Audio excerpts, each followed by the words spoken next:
ఆరవ రాశి కన్యరాశి వారి జ్యోతిష్య బలం గవ్వల శాస్త్రం చూద్దామండి. గవ్వల శాస్త్రాన్ని చింతామణి శాస్త్రం అంటారు, లకుట ప్రశ్న శాస్త్రం అంటారు.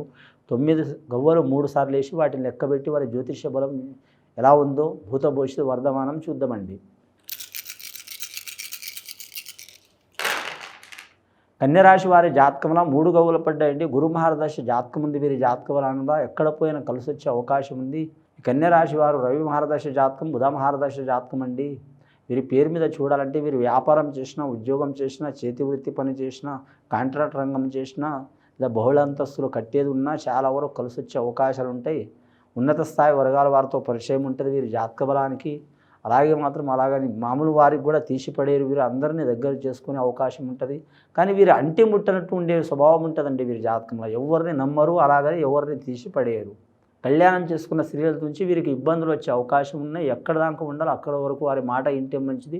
అధికమైన మాట ఇంటే ఈ కన్యరాశి వారు, ఉత్తర నక్షత్రం వారు ఇబ్బందులు పాలయ్యే అవకాశం ఉంది.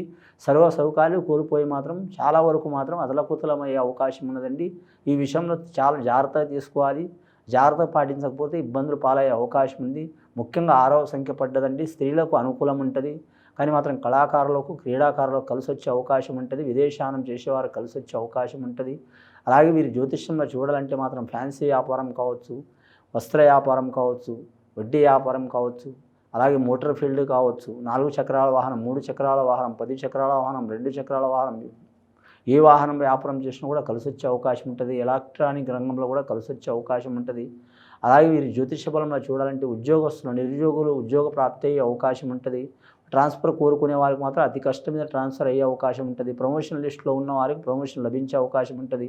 బాధ్యతలు పెరిగే అవకాశాలు ఉంటాయి వీరి పేరు మీద. కుటుంబ బాధ్యత కావచ్చు, విద్య బాధ్యత కావచ్చు, లేదా ఉద్యోగ బాధ్యత కావచ్చు, లేదా మాత్రం సమాజం బాధ్యత కావచ్చు, రాజకీయ బాధ్యత కావచ్చు. చాలా వరకు బాధ్యతలు నిర్వహించే అవకాశం ఉంది. అడుగడుగున వీరికి ఆటంకాలు పెట్టేవారు కూడా ఉంటారు, విమర్శించేవారు ఉంటారు, ప్రశంసించేవారు ఉంటారు. వీరు చాలా వరకు ఓపికగా నడిస్తే మంచిదండి. తొందరపాటు నిర్ణయాలు తీసుకుంటే ఇబ్బందులు అయ్యే అవకాశం ఉంది. 100% వీరు మాట అయిని 1% బురదలో నీళ్ళు వేసుకుంటే మాత్రం చాలా ఇబ్బందులు అయ్యే అవకాశం ఉంటుందండి. 100% దేవుడికి పూజ చేసి తర్వాత పన్నీరులో బూడిద చేసుకుంటే ఎలా ఉంటుందో అలాంటి పరిస్థితులు అయ్యే అవకాశం ఉంటుంది. కాబట్టి తొందరపాటు నిర్ణయం తీసుకోవద్దు. ఈ రాశి వారు 100కి 90% మంచి చేస్తారు. 10%లోనే మాత్రం ఆగ్రహం చెంది మాత్రం దుర్లక్షణం తెచ్చుకునే అవకాశం ఉంటుంది. కాబట్టి చాలా జాగ్రత్త పాటించాలి. వీరు ఉన్న గ్రహ బలాలు, చిక్కులు, చికాకులు, దారిద్ర బాధలు తొలగిపోవాలంటే ఆ మహాగణపతికి పూజ చేయాలండి. ఇది విని చూసి ఆచరించే వారికి మంచి ఫలితాలు కలుగుతాయండి.